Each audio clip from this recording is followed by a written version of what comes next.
Okay, what we have here today is a Cannondale hardtail mountain bike with a 2-stroke motor on it. Saddlebags as accessories, and we have a shift kit on it that drives the pedal side, which then in turn drives a custom built Sturmey Archer 8-speed hub. It's an integral hub, so there's no derailleur, just a chain tensioner, as you see. Custom built heavy duty rear wheel. Those are actually 10 gauge spokes, motorcycle style.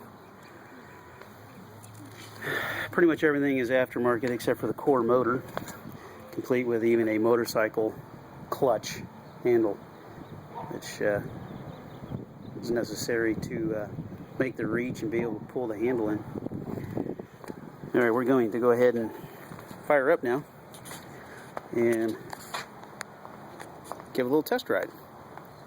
First will be the and then we'll try to get some off-road dirt bike riding.